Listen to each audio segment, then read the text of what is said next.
In 1812, paleontologist George Cuvier declared the end of zoological discovery. He made the claim that it was unlikely that any large animal remained undiscovered, and that naturalists should rather focus on finding extinct fauna.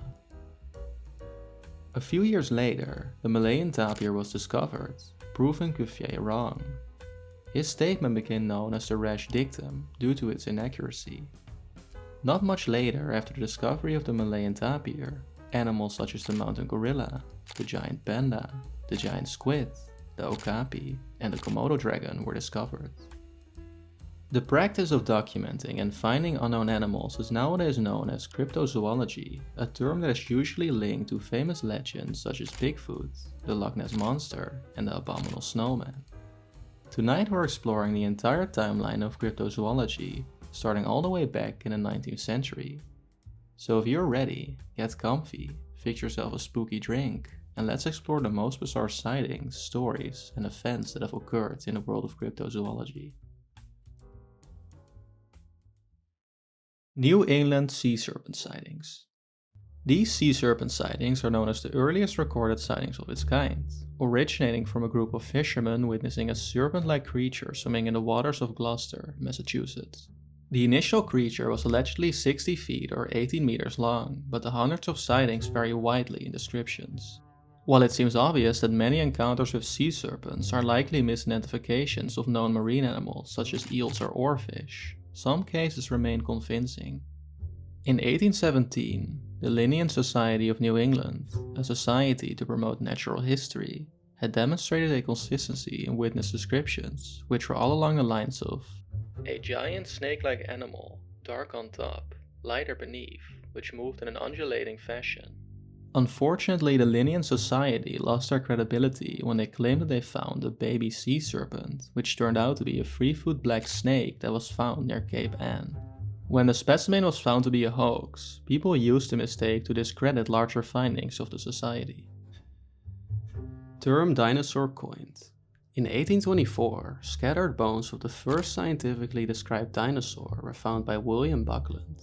He named the species Megalosaurus, meaning great lizard in Greek. In 1842, biologist Sir Richard Owen catalogued his findings of giant bones and fossils and coined the term dinosaur for a suborder of reptiles. Many dinosaur fossils were found before the term was coined, and these were often regarded as the remains of dragons, leviathans, or griffins. The Romance of Natural History. In 1860, English naturalist Philip Henry Goss wrote The Romance of Natural History, a book that heavily contributed to our knowledge of nature.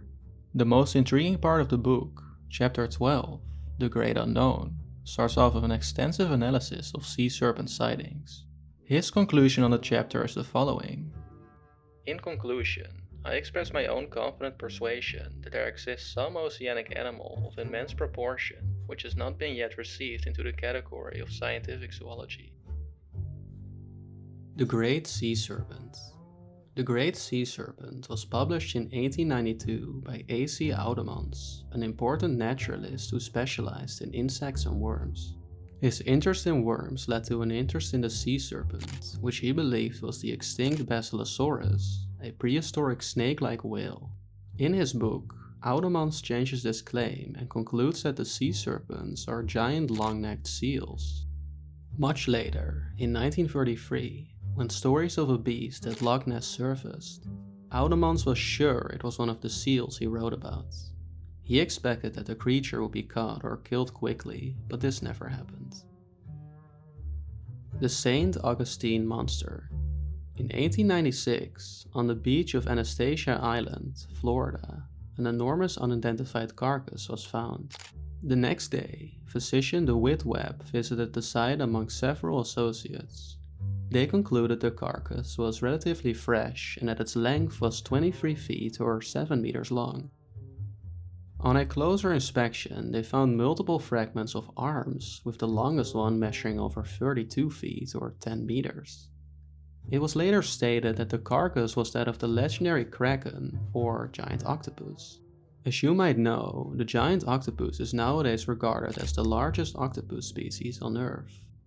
While other naturalists thought that the carcass was part of a sperm whale, it was concluded that the St. Augustine Monster was in fact an octopus by marine biologist Forrest G. Wood in 1971. This study received a critical response in 1995, when a separate study of the amino acids from the carcass proved that the animal could not have been a giant octopus, and that it was likely the carcass of a whale. This hypothesis was confirmed in 2004 through a biochemical analysis of the preserved tissue samples. Much to my dismay, the St. Augustine Monster turned out to be a regular sperm whale. First Mokele-Mbembe expedition. In 1776, giant clawed animal footprints were found in West Central Africa, with a length of 3 feet or a meter across. Nearly 150 years later, in 1913, German explorers met an interesting group of pygmies in the Congo, an ethnic group native to Central Africa. The pygmies spoke of an animal called Mokele-Mbembe, which means the one who stops the flow of rivers. It has the size of an elephant, with a long and flexible neck and an alligator-like tail. Many natives to the Congolese jungle claim to have seen Mokele-Mbembe, giving an identical description to the one just described. This description is consistent with the sauropod, even throughout different pygmy tribes in the jungle. The pygmies claim that Mokele-Mbembe is a herbivore, but it will kill humans if they come too close. The German explorers were also shown a path with tracks where the animal had walked, but there were too many tracks of other known animals to make out anything specific that could have been from this potential beast. Nandi Bear sightings peaked. The Nandi Bear is a well-known cryptid allegedly found in East Africa. This is remarkable since modern zoology teaches us that the continent of Africa has no wild bears. The Nandi Bear has been spotted and encountered by natives and colonists for centuries and is described as part bear and part hyena. The sightings peaked between 1913 and 1914 during the construction of the Magadi Railway in Kenya. One of the workers found large tracks that were 8.5 inch or 22 centimeters long. All of the tracks had 5 toes instead of the usual 4. An engineer working on the railway supposedly saw a Nandi Bear. He first believed that he was looking at a hyena, but when he approached it, the animal appeared as large as a lion. These weren't his only sightings, as many other railroad workers swore to have seen this beast. Sasquatch coined. Sasquatch is the name of a bipedal hairy hominid that allegedly roams the Pacific Northwest and large parts of Canada. Sasquatch is the Canadian version of Bigfoot, but both names refer to the same creature. Abominable Snowman coined. In 1921, Colonel C.K. Howard Bury and his party saw something moving in the snow above them, when they were on the Tibetan side of the Himalayan mountain. This is the first credible Western sighting of the Yeti, and when it was written about in the Daily Mail, the alias Abominable Snowman was used for the first time. This name had a huge impact on the popularity of the cryptid, since it sparked press interest and thus led to more Western expeditions to the Himalayas. Patagonian Plesiosaur expedition. Similar to the Loch Ness Monster, the Patagonian Plesiosaur is a lake monster that supposedly lives in Patagonia, Argentina. The myth was established in 1922 when American hunter Martin Sheffield claimed that he saw a strange creature in a lake near Esquel. This was his description. I have been able to see, in the middle of a lake, an enormous animal with a head like a swan and enormous size, and the movement in the water makes me suppose a crocodile body. An expedition was later organized in order to capture the creature and bring it to the Buenos Aires Zoo. The scientific community never took this seriously, but the president of the Society of the Protection for Animals put a stop to the expedition due to a law that forbids the hunting of rare animals. The plesiosaur is still popular in Argentina, with it appearing in parades, music, and famous legends. Rumor has it that the Patagonian plesiosaur is still being witnessed to this day. The case for the sea serpent. In 1930, Rupert Thomas Gould published the case for the sea serpent. Gould was a lieutenant commander in the British Royal Navy who had a special interest in cryptozoology. While his main obsession was the sea serpent, he was also interested in the Loch Ness Monster, as he spent days traveling around Loch Ness while interviewing witnesses. In the case for the sea serpent, Gould never confirms the existence of the sea serpent itself. He instead approached the topic with a more skeptic mindset, stating that a large amount of sightings are likely hoaxes or misinformation. Gould argues that fear, suggestion, and culture can alter one's perception, which therefore discredits many possible sightings. This speculation should be considered for every cryptid sighting that doesn't include substantial evidence. Gould also calls for more open-mindedness in his book, as he critiques the many reactions of the scientific community. According to him, curiosity alone should spark investigation into marine mysteries, as the natural holds many surprises that we don't understand. Loch Ness Monster sightings begin. The largest freshwater body in Scotland, the Loch Ness, is remarkable. The lake was formed 10,000 years ago during the last ice age, when the glaciers melted and the seawater flooded in. As the global temperatures increased, the ice disappeared, the land rose and the salt water slowly turned into freshwater. It is likely that many animals from the North Atlantic washed into the lake and slowly adapted to the new freshwater environment. Whether these animals included large beasts is unknown. The mythology of the Loch Ness Monster likely dates back to the year 565, from a medieval legend about a man-killing dragon in River Ness. The existence of this myth was referenced in the paper The Northern Chronicle in 1930. 3 years later, in 1933, Nessie got her fame. It was spring, April 14th, when the sight of an enormous animal rolling and plunging in the water caught the attention of bystanders. Local newspapers called the thing a monster. 6 months later, the Loch Ness Monster became an international sensation. Nessie supposedly resembles a plesiosaur, since many sightings report seeing the back of the animal with 2 or 3 humps. While the original idea was that there was only one monster, there have to be multiple Nessies in order for the creature to survive. In 1937, an article in the Daily Press described the sighting of 3 separate creatures out in the loch. 60 years later, in 1997, a journalist wrote about seeing 5 plesiosaur-type monsters from a distance of no more than 15 feet or 4.5 meters.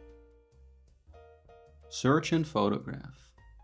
In 1934, the most famous photograph of Nessie was taken by London surgeon Robert Kenneth Wilson. The image was used on the front page of the Daily Mail, starting decades of debate whether this photograph actually depicts the Loch Ness Monster. The surgeon photograph we know is cropped, so here's the uncropped original. In the original version, the creature appears to be a lot smaller, leaving many to believe that it represents a seabird. This is not the modern conclusion, as in 1994 Christopher Sperling admitted that the photograph is a hoax and that he was involved in its production. Sperling revealed a model of a toy submarine with a head and a neck that looks exactly like the object in the image. There are however problems with this claim, leading some to believe that this hoax is a hoax. The first problem is with the material. Sperling stated that the neck was made from plastic wood, a material that was not yet invented in 1934. This does not discredit Sperling's claim, since plastic wood can refer to a do-it-yourself substance. A 1928 issue of Popular Science proves this, as it showcases that this substance is mostly used for filling holes in boats, since it hardens in wood. Then there is a second, larger problem with Sperling's claim. The surgeon photograph is actually one of 2 pictures, with the second surgeon photograph depicting the head in more of a diving position. It seems impossible for the toy model to be bent like this without breaking it. The second image is never brought up when there's talk about this hoax, so it's likely that this will remain a mystery for eternity. Cryptozoology coins. For a long time, many people believed that Heuvelmans coined the word cryptozoology in the 1950s. While he solidified the term in his work, it was actually first used in 1941. This was when science writer Willy Ley published his book The Lungfish and the Unicorn, a book that explores many famous cryptids and now discovered animals such as the basilisk, the tetzelworm, and the dodo. A reviewer of this book described it as both zoological and cryptozoological. The Bunyip. The legend of the Bunyip originated as oral folklore from the Aboriginals in Australia, and reports still occur. The word Bunyip means bogey, a word of Aboriginal origin translating to devil or spirit. For a long time, European travelers and colonists in Australia would label the word Bunyip to any mysterious animal they encountered, before any adequate description of the cryptid was ever provided. The Bunyip is described as a large, hairy, semi-aquatic creature with an elongated neck and a round head that resembles an ox. They allegedly live in swamps and rivers and prey on women and children. In 1949, Australian naturalist Charles Barret wrote The Bunyip and Other Mythical Monsters and Legends, which contains a few eyewitness reports of the animal. These encounters are however scarce and vary wildly in description, making it very hard to gather any accurate information about this cryptid. The hunt for the Buru. The Buru was mostly spotted in the Himalayas of Assam, a remote valley in India. A lot of the reports stem from the 1940s, in which the Buru is often described as a 20-foot or 6-meter aquatic version of the Komodo dragon. In 1948, the Daily Mail dispatched an expedition in the Himalayas with the hope of finding physical evidence. This expedition did not reveal much, besides a lot of testimonies from locals.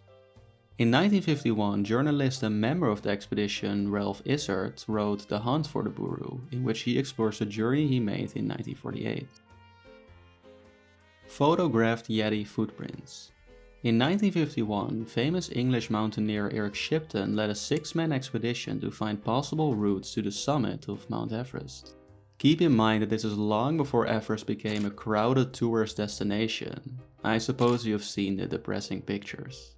While on the expedition, Shipton and his men came across a remarkable set of footprints at around 50,000 feet or 4.5 kilometers altitude. When these footprints were photographed, the men had no tools for measurement, so they used an ice pick, a backpack and one of the expeditioners' boots. Looking at the boot photograph, you can see that the print is almost 2 times the size of a human foot and that the toes look off. When the images were published, many cryptozoologists and mountaineers deemed these photographs as proof for the existence of the Abominable Snowman. However, when multiple expeditions were employed to investigate the origins of the footprints, no solid evidence was found. One of the expeditioners, Michael Ward, published an article in 1999 that proposes a theory for the origin of the footprints. Ward writes that he strongly believes that these footprints were made by a Nepalese Highlander with deformed feet. Since these locals live in primitive communities, abnormalities remain from birth. Ward also explains how someone can walk bare feet in the snow and not get frostbite, due to a condition called cold-induced vasodilation. This allows warm blood to enter body parts exposed to the cold. Daily Mail Snowman Expedition. Due to the excitement created by Shipton's photographs, the Daily Mail deployed another expedition in search of the snowman in 1954. This was supposed to be the biggest expedition yet, as the team was away for 15 weeks. The team consisted of zoologists, journalists, mountaineers and 370 porters who carried tranquilizer guns and a cage in the hope of catching the Abominable Snowman. The goal was to catch the creature alive so it could be shipped back to London for examination. Besides these tremendous efforts, they returned empty-handed. On the Track of Unknown Animals. In 1955, Bernard Heuvelmans published On the Track of Unknown Animals, a scientific presentation of many unknown and hidden animals throughout the world. Most notably, Heuvelmans writes about the recently discovered animals of that time, such as the chimpanzee, the okapi, the giant panda, and the Komodo dragon. These animals were generally known to locals, but often dismissed by zoologists. Heuvelmans also deals with unknown animals, and explains that since the press has made such a laughingstock of the Loch Ness Monster, that no scientific commission has ever dared to tackle the problem. Discoveries and revelations such as this is what established Heuvelmans as the father of cryptozoology. Slick Johnson Snowman Expeditions. In 1957, Tom Slick and Peter Byrne went on a 3-week mission to find the Yeti. At about 12,000 feet or 3.5 kilometers, they found what appeared to be snowman tracks, which prompted them to return with a larger team in 1958. In this journey, they came across the Patagonian Monastery, which held 2 Yeti artifacts, a mummified Yeti hand and a scalp. Since these relics were sacred, they were only able to take photos. They returned in 1959 on a 3rd expedition, with a mission to at least retrieve a single finger from the mummified hand for identification.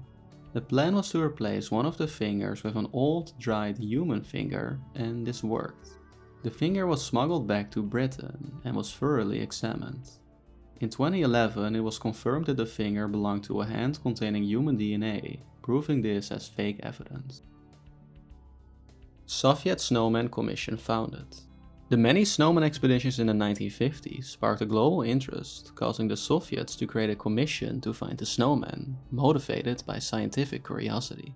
Readers of the Soviet newspapers became interested in the scientific opinion on the Yeti, mostly questioning whether a similar creature could exist in their mountainous territory.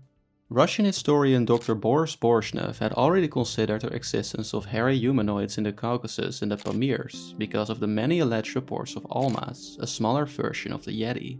This led Borshnev to set up a special commission to find the snowman, launching an expedition to the Pamirs.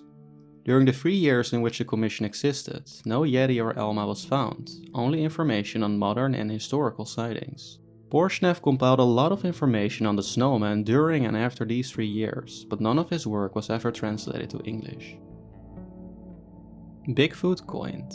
While the Canadian version of Bigfoot, Sasquatch, was already coined in the 1920s, the name Bigfoot was only used in 1958.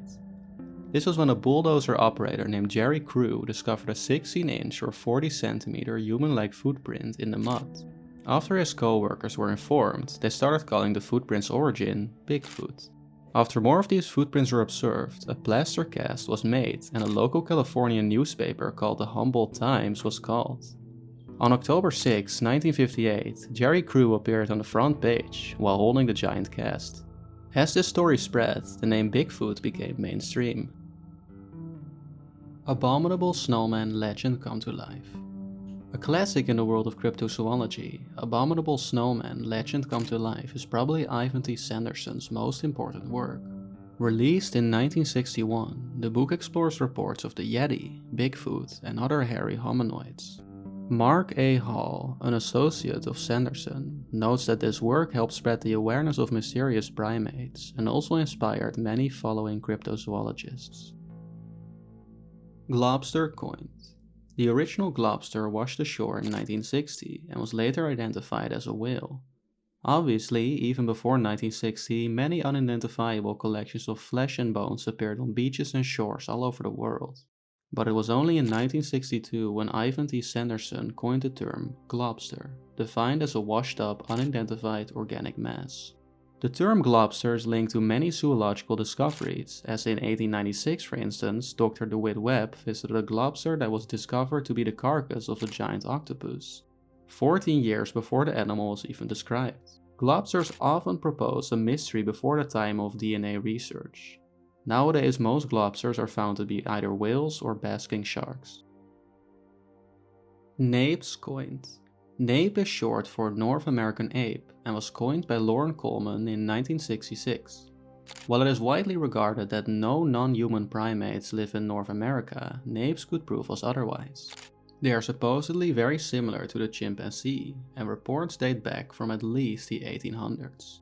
The term was coined to distinguish these sightings from Bigfoot sightings, as Napes are said to be only 5 foot tall or 1.5 meters. Patterson Film.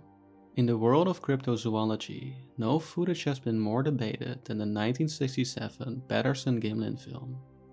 The film was shot by Robert Gimlin and Roger Patterson, both former rodeo riders who became passionate about Bigfoot after reading reports from 1957. They were riding on horseback into California's Bluff Creek on October 20th, 1967, while shooting some B-roll for their documentary. They then spotted a bipedal creature about 7 feet or 2 meters tall, crouched in the middle of a stream. When the creature got up, Patterson grabbed his camera, ran towards the creature, and started filming it. The Bigfoot disappeared into the woods quickly, causing the men to follow it. They tried tracking it for a while, but soon realized that they lost it. Casts of the footprints were made 9 days later.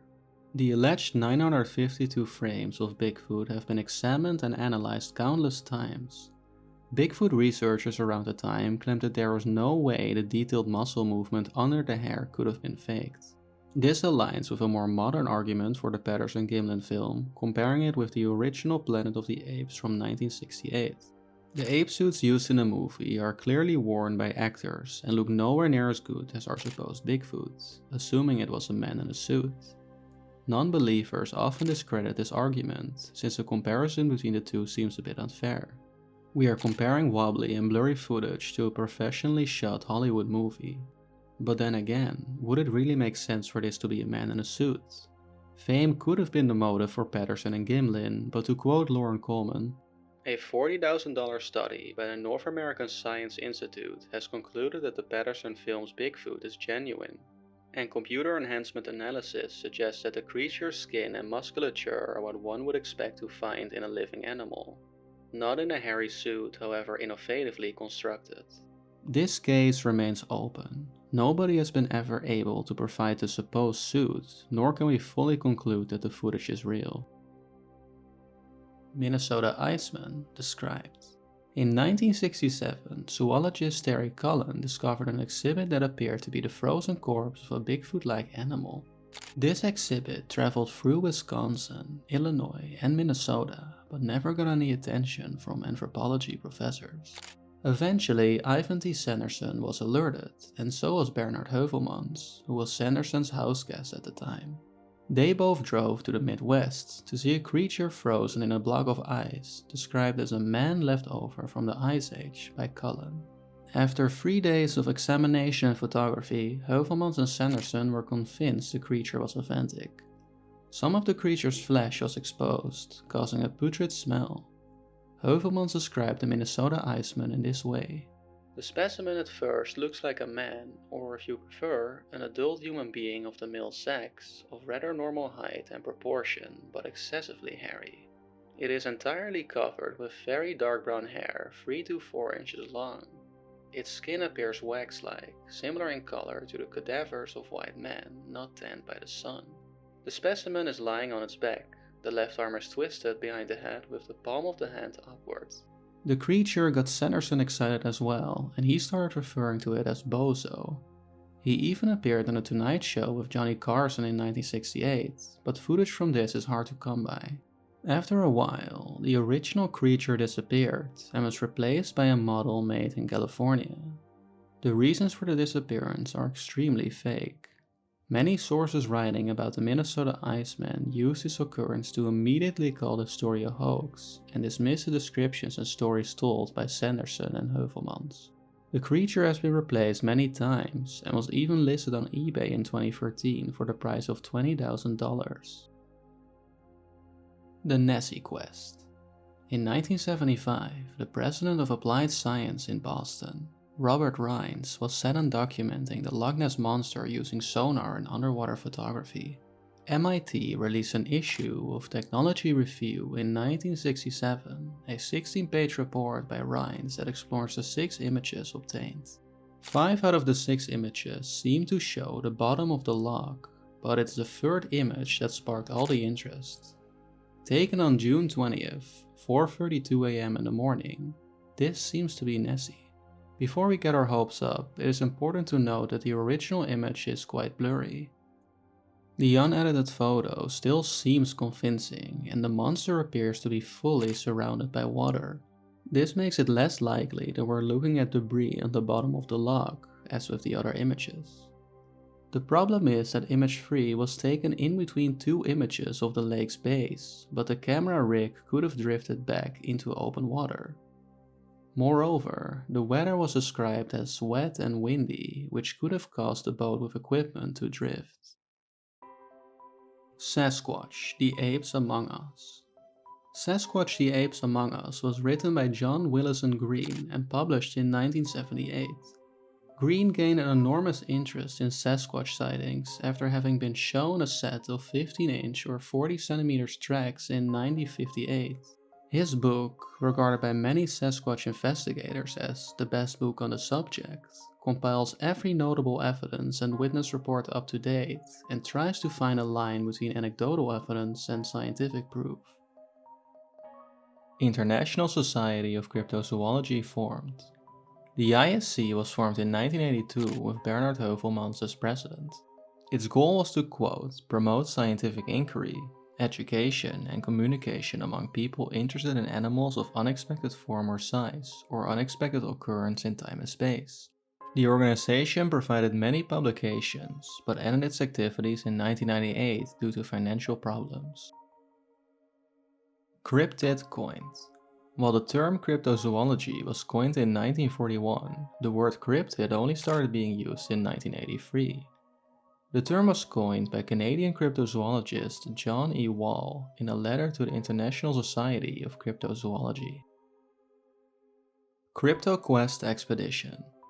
In 1944, sightings of a lake monster in Pend Oreille, Idaho began to surface, named Paddler, another Plesiosaurus type.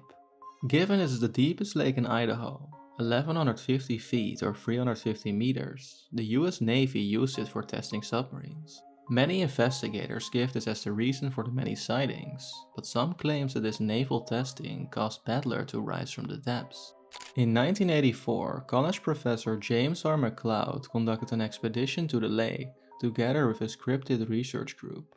He later published CryptoQuest 84, concluding that most of the sightings could be a huge prehistoric sturgeon. The giant sturgeon, or beluga, still inhabits our waters. The largest one ever recorded was 11.5 feet long, or 3.5 meters. Perhaps the most convincing image of Paddler was taken in 2007, since the humps of the fish might be visible. Annoted Checklist published. In 1986, Bernard Heuvelmans published an article named Annotated Checklist of Apparently Unknown Animals with which Cryptozoology is Concerned. This is an extensive index of at least 110 alleged animals with a detailed description of each one. Some parts of the checklist stand out, such as Heuvelmans suggesting giant squids more than 100 and even 200 feet long overall. He acknowledges that the longest giant squid ever found was about 50 feet or 15 meters, but believes that the scars on sperm whales suggest larger specimens or an unknown species. Mokele-Mbembe footage. In 1992, a Japanese filming crew allegedly captured a sauropod-like creature while flying over a Congolese lake. The video is blurry and shaky, but stills from the footage show a large blob with what seems to be its long neck coming out of the water. If this supposed evidence makes you feel skeptical, you wouldn't be the only one.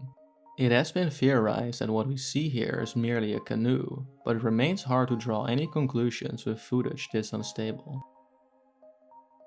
Chupacabra coined. While extremely popular in the modern world of cryptozoology, the Chupacabra only got its name in 1995. The name translates to goat sucker from Spanish and is described as both reptilian and alien-like. The Chupacabra got its name after 8 sheep were discovered dead in Puerto Rico in March 1995.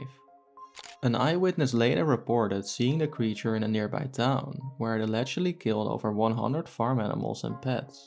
After this incident was publicized, Puerto Rican comedian and singer Silvio Perez coined the term right before many similar accidents happened in North and South American countries. One explanation for the Chupacabra could date back to Hood County, Texas, July 2010, when local officers shot and killed an alleged creature. The animal was later tested and found to be a coyote-dog hybrid with a skin disease and internal parasites.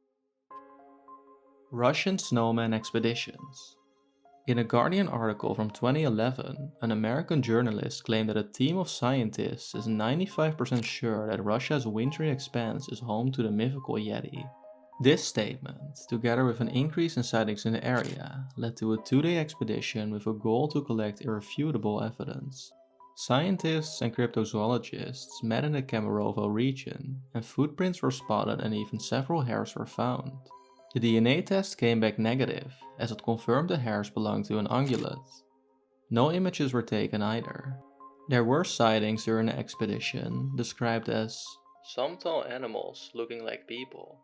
This is unfortunately where the trail ends. More alleged Yeti hairs were found and were scheduled for DNA research, but the public never got the results. I believe that says enough. Still, it is very possible for a Neanderthal-like species to roam in these kinds of areas. In the 2020s alone, 6 new primates have been described, so the possibility for us witnessing a larger, more human-adjacent primate remains out there.